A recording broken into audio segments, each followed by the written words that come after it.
Bonjour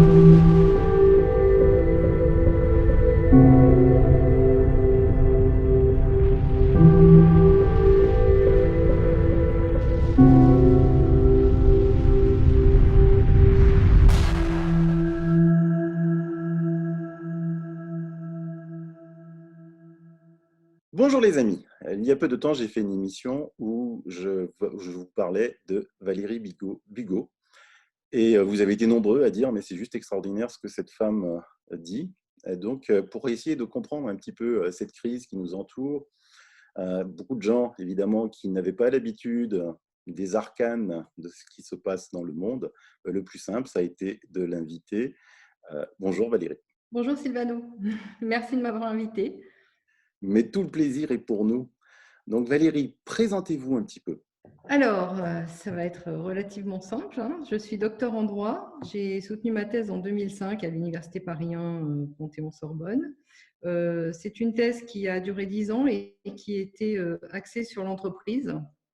Alors, le titre n'est pas évocateur, mais à l'intérieur de cette thèse, je fais une théorie juridique de l'entreprise. Tous mes travaux ont commencé là-dessus. Ensuite, j'ai exercé un temps en fiscalité internationale et en particulier dans les prix de transfert, ce qui m'a permis d'étendre le champ de mes investigations au niveau international, puisque j'avais déjà quelques idées assez claires sur ce qui se passait en interne en France, également peu à peu au niveau européen. Et en fait, j'ai compris que si vous voulez, ça a été le début de toutes mes réflexions parce que j'ai compris que l'économie mondiale était tenue par quelques personnes. Voilà. Le système économique mondial a été organisé et il est orienté, il est contrôlé par quelques groupes, mais derrière ces groupes qui sont toujours des groupes de type capitalistique, derrière ces groupes, il y a toujours quelques personnes. Voilà. Alors, il faut comprendre que tout ça a une longue histoire, que tout part du contrôle des monnaies. Voilà. Parce qu'à partir du moment où vous avez des personnes privées qui peuvent contrôler une monnaie, eh bien, ces personnes décident d'affecter les ressources monétaires à telle ou telle branche d'activité, à telle ou telle entité, à telle ou telle personne ou personnalité juridique ou physique. Et à partir de là, tout devient possible. C'est-à-dire que, comme l'avait très bien expliqué l'un des Rothschild, le premier de la série, c'est qu'à partir du moment où vous tenez la monnaie, vous tenez la politique, puisque avec la monnaie, vous pouvez solliciter, si vous voulez, des décisions en votre faveur. Vous pouvez créer des entités qui vous serviront et qui, en l'occurrence, ils ont créé des entités de plus en plus anonymes. Ils ont créé tout une échelle, une organisation stratifiée de personnalités juridiques qui crée de facto un anonymat. Ça a été la première strate de l'anonymat. Et puis, bien sûr, aujourd'hui, l'anonymat, il est devenu institutionnel et il a pris la forme essentiellement, depuis la disparition des comptes numérotés, il a pris la forme des trusts anonymes et de l'organisation juridique, comment dirais-je, structurée des paradis fiscaux à la mode anglo-saxonne. Voilà. Alors, il y a une histoire derrière. Moi, je ne sais pas si on va pouvoir tout évoquer, mais les choses ne se sont pas faites en un jour. Le contrôle de tout ce système reste ancré à la City de Londres, voilà, qui est le modèle sur lequel les paradis fiscaux se sont développés. Et vous savez que l'Empire américain ayant pris la suite de l'Empire britannique, aujourd'hui, un des paradis fiscaux les plus importants, c'est le Delaware aux États-Unis. Mais ce n'est pas le seul, bien entendu. Parce que j'ai rencontré un banquier international avec lequel j'ai eu l'occasion d'avoir des échanges très fructueux. Et en particulier, j'ai compris qu'il s'était passé avec la monnaie. À l'époque, moi, je travaillais sur l'entreprise, donc la monnaie, je ne connaissais pas bien.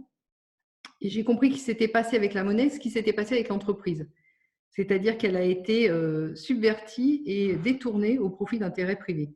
Et donc, ayant compris ça et ayant tout mon acquis de travail sur l'entreprise, en fait, ce sont les mêmes mécanismes qui sont à l'œuvre. Et donc, j'ai entrepris avec ce banquier international qui s'appelait Jean Rémy, qui est malheureusement aujourd'hui décédé, on a entrepris de faire une théorie juridique de la monnaie pour expliquer qu'est-ce que c'est qu'une vraie monnaie. Et aujourd'hui, nous ne sommes pas dans un concept monétaire sain, nous sommes dans un concept monétaire subverti qui s'est transformé en signe économique, qui s'est transformé en marchandise dans le commerce, qui s'est transformé. Aujourd'hui, les monnaies, elles sont sur un marché des monnaies, marché des devises, et ça, c'est profondément antinomique avec le sens profond de la monnaie, voilà. Avec le sens initial de ce qu'était une monnaie. En fait, vous dites quelque chose de très fort hein, dans votre livre Les raisons cachées du désordre mondial. Vous dites que les États sont majoritairement devenus des coquilles vides, dénuées de toute légitimité politique, d'autonomie et de souveraineté. Oui, oui, c'est tout à fait vrai. En fait, ce qui s'est passé, c'est que peu à peu, leur autonomie a été grignotée. Donc déjà, avec ce contrôle privé des monnaies, puisque une partie essentielle, disons que les moyens d'organiser et de gérer leur souveraineté étaient passés dans des mains privées, donc avaient disparu. Ça a été la première étape. Deuxième étape, c'est que les personnes qui géraient les monnaies ont donc pu finalement organiser le système politique qui leur convenait. Et là, on revient toujours sur le modèle britannique avec le parlementarisme représentatif, qui est tout sauf un modèle démocratique, comme je l'ai expliqué dans un de mes articles. Donc, à partir de là, il devient facile de contrôler la loi, l'édiction des lois. Et dans nos contrées, c'est passé par l'organisation des partis politiques et du vote prétendument démocratique. En fait, ce vote n'est pas démocratique pour maintes et maintes raisons, et en particulier pour la raison des partis politiques, de l'existence des partis politiques. C'est-à-dire que les gens qui vont participer à ces partis sont cooptés en interne et ils sont proposés au vote populaire. Donc la population ne fait qu'entériner un choix qui lui échappe définitivement. Et d'autre part, ces gens-là, comme ils doivent leur évolution à leur parti politique, ils ne rendent des comptes qu'aux partis et non pas aux gens qui valident en fin de parcours leur élection. Donc la réalité, c'est que les membres des partis politiques sont redevables de ceux qui financent les partis politiques. Donc c'est une vaste organisation de corruption et d'escroquerie politique, en fait. C'est pour ça que beaucoup de personnes disent allez voter, ça sert à rien parce que c'est bonnet blanc, blanc bonnet. Et puis, de toute façon, oui, parce que les partis, quoi qu'il arrive, sont dépendants de ceux qui les financent, donc sont dépendants du système, des gens qui tiennent le système économique. C'est ça qu'il faut comprendre, qui organisent effectivement des oppositions, mais qui sont des oppositions qui restent dans leurs mains à eux. Donc, ce sont des oppositions, si vous voulez, d'apparence sur des phénomènes qui ne sont pas des phénomènes essentiels, évidemment, puisque eux, ils protègent par le biais des partis, par le biais de l'anonymat politique que les partis leur procurent, ils protègent leur précaré, le contrôle politique qu'ils ont et qui est effectif sur le système d'organisation de l'État.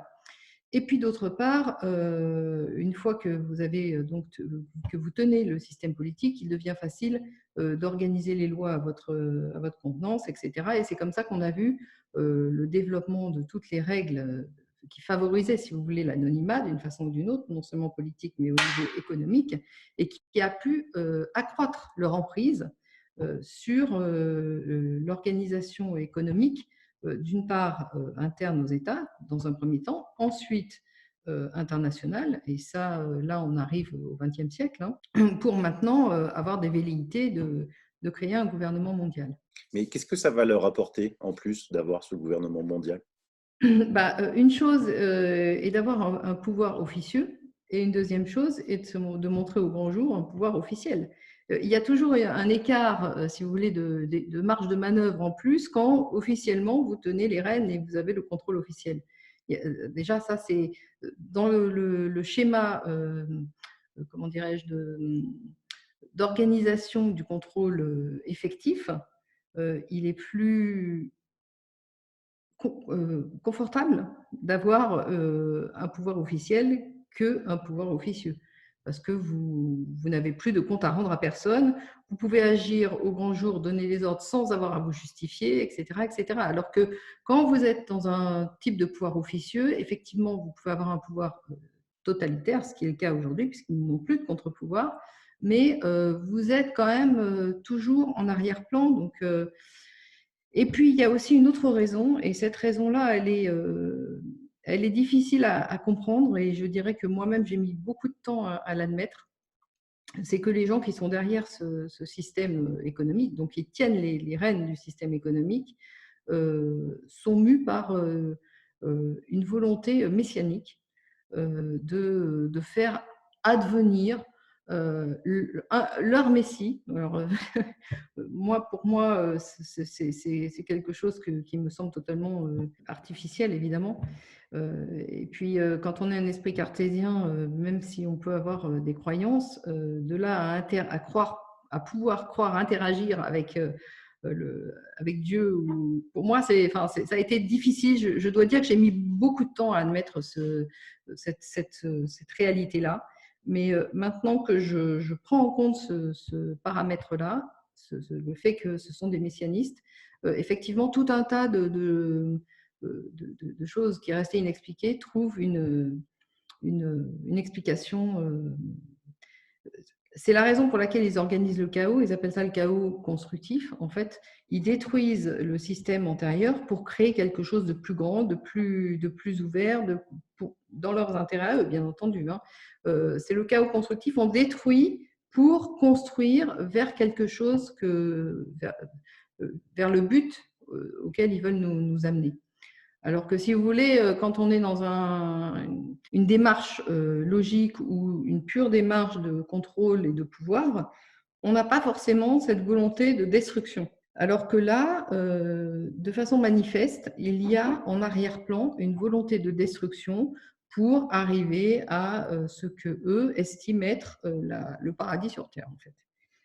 Mais quand vous dites un esprit messianique, c'est vraiment dans le sens religieux du terme? Bah, c'est-à-dire pas dans le sens religieux, au sens où moi je l'entends, si vous voulez. C'est une conception religieuse particulière. Ça relève des travaux de la Kabbale. Alors moi, je ne suis pas du tout spécialiste de la matière, mais il y a des gens qui ont beaucoup travaillé là-dessus et qui sont quand même extrêmement convaincants, je dois dire, voilà, qui peuvent aller plus loin dans cette direction-là. Moi, je ne vais pas trop me hasarder parce que je ne maîtrise pas vraiment ces sujets. Mais il faut comprendre que c'est quand même l'arrière-fond, c'est-à-dire que vous avez des mouvements politiques et géopolitiques qui sont initiés par des gens qui ont pris le contrôle effectif du pouvoir économique global. Et ces gens-là sont mus par une volonté, par une idée messianique. Je vais me faire l'avocat du diable, hein, mais pour un petit peu tous les auditeurs. Comment quelqu'un qui est, par exemple, je ne sais pas moi, le roi de l'Arabie Saoudite, qui est assez islamique, va pouvoir aller de pair entre quelqu'un qui est catholique intégriste et comment un Chinois qui est à peu près athée, comment tout ça, ça va se coordonner? Oui, bien sûr. Alors, il faut pas se laisser impressionner. Et je dois dire que ça a été aussi un fil conducteur de tous mes travaux. C'est-à-dire qu'il ne faut jamais s'arrêter aux apparences. Quand vous voyez une image, vous n'êtes pas sûr que cette image correspond à la réalité. Pour ce qui est de la religion catholique, je peux vous dire qu'elle a été bon, déjà à la Révolution, elle a été quand même bien mise à mal, et puis après, elle a survécu tant bien que mal, mais elle a été totalement subvertie de l'intérieur et elle a été anéantie finalement par le phénomène politique qu'elle représentait au sens où elle gérait le domaine spirituel. Elle a cessé cette fonction en 1929 au moment des accords du Latran. Donc, si vous voulez, le catholicisme et le catholicisme intégriste auquel vous faites référence, en fait, n'existe pas. Il a été, depuis 1929, le Vatican est au service, est une succursale de la City de Londres. C'est-à-dire que c'est devenu un gestionnaire de patrimoine. Il est devenu un gestionnaire d'actifs, gestionnaire de biens qui travaille main dans la main avec effectivement les banquiers, que je vais appeler les banquiers globaux. Ce sont des banquiers commerçants, c'est-à-dire qu'ils ne sont pas exclusivement banquiers au sens propre du signe monétaire, mais ils sont commerçants du signe monétaire. Voilà.